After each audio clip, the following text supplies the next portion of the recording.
अस्सलाम वालेकुम। वतन बोलता है सब के लिए। मैं रिजवान चौधरी आपकी खिदमत में हाज़िर है। आज हम ज़िमनी इलेक्शन जो होने जा रहे हैं उसकी टिकट्स पे बात करेंगे। स्पेशली जो है वो पीटीआई की टिकट डिस्ट्रीब्यूट हुई हैं उस पे बात करेंगे कि बखर का जो एरिया है वहाँ अफजल डांडला है उसको टिकट दिया गया था और उसके अगेंस्ट जो है वो पीटीआई वर्कर जो है उन्होंने एक बड़ा ज़बरदस्त प्रोटेस्ट किया। उनका क्लेम ये था कि ये वो लोग हैं जो पाकिस्तान के साथ, इमरान खान के साथ, पीटीआई के साथ मुखलस नहीं है। जब इमरान खान को इनकी ज़रूरत थी तो तब इन्होंने रजीम चेंज का हिस्सा बने थे और पाकिस्तान तहरीक इंसाफ और इमरान खान को सपोर्ट नहीं किया था। तो आज जो है वो उसको टिकट दे दिया गया है, वो क्यों? सवाल यहाँ ये पैदा होता है कि पाकिस्तान तहरीक इंसाफ की जो मैनेजमेंट है वो इतनी नाअहल है कि अभी तक उनको पता नहीं चला कि जो रजीम चेंज में पाकिस्तान तहरीक इंसाफ के अगेंस्ट गया था, इमरान खान के अगेंस्ट गया था और अब उसको दोबारा ज़िमनी इलेक्शन में जो है वो टिकट दे दिया गया है। ये एक सवाल जो है वो हर पाकिस्तानी जो पाकिस्तान तहरीक इंसाफ से तल्लक़ रखता है वो पूछता है कि जब आप इस दौर में जब बच्चे बच्चे को पता है कि इन्होंने इमरान खान की और तहरीक इंसाफ की जो है इवन पाकिस्तान की जो है वो मुखालफत की थी रजीम चेंज में, तो आज इनको जो है वो अपना टिकट क्यों जारी हुआ है?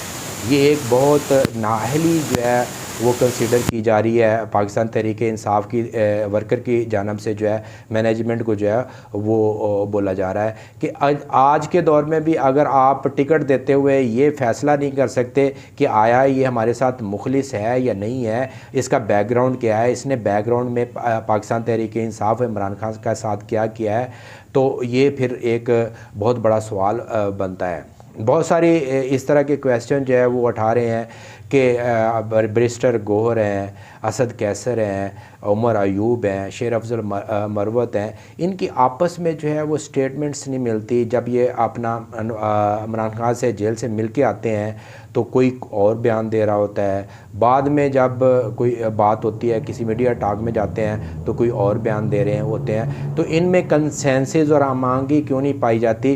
पार्टी पॉलिसीज़ जो है वो सामने क्यों नहीं आती और यक ज़बान होकर जो ये बात क्यों नहीं करते? इमरान खान ने हमेशा जो है वो वर्कर की तरबियत की है कि जब भी आप कोई गलत फ़ैसला देखें, अगर कोई आप गलत एक्टिविटी देखें, अगर कोई पाकिस्तान तहरीक इंसाफ का लीडर जो है वो सही काम नहीं कर रहा तो उस पे आप जो है वो खुल के तनकीद करें। ये उसने एक पार्टी का हुस्न समझे या पढ़े लिखे नौजवानों की जो है वो तरबियत समझे कि वो हमेशा जो है वो गलत को जो है वो गलत कहते हैं, सही को सही कहते हैं, चाहे वो पार्टी में हो या पार्टी से बाहर हो।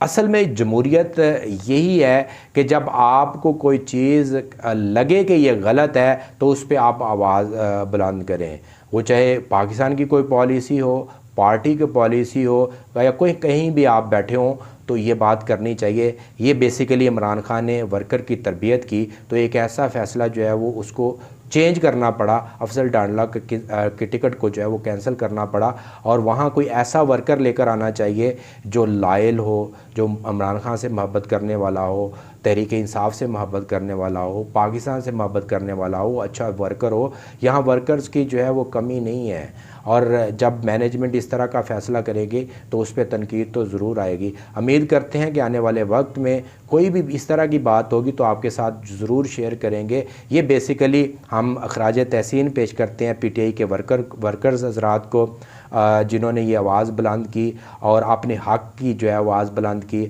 और पार्टी को बताया कि आप इस तरह का कोई भी गलत फ़ैसला करेंगे तो हम उसको नहीं मानेंगे। जिस तरह हम इस गवर्नमेंट को नहीं मान रहे, इसी तरह जो है हम पार्टी के फ़ैसलों को भी नहीं मानेंगे जो गलत हो। तो इसलिए हम अप्रिशिएट करते हैं उन लोगों को जो हक़ के साथ खड़े होते हैं, सही आवाज़ बुलंद करते हैं और पीटीआई की आवाज़ जो है वो पूरे पाकिस्तान में फैला देते हैं और पार्टी को टिकट कैंसिल करने पर मजबूर कर देते हैं। उनको हम खराज तहसीन पेश करते हैं। जब इस तरह के लोग सामने आएंगे तो जमहूरियत सामने आएगी, जमहूरियत सामने आएगी तो पाकिस्तान खुशहाल होगा। वतन बोलता है पाकिस्तान के लिए, सब के लिए। तो हम इस तरह की बात जो है आपके साथ शेयर करते रहेंगे। अगर आपने हमारा चैनल शेयर नहीं किया, सब्सक्राइब नहीं किया, फॉलो नहीं किया तो इसको ज़रूर कर लें ताकि आने वाली वीडियो आपके साथ आपको मिल सके। रिजवान चौधरी को इजाज़त दें। अल्लाह हाफिज़।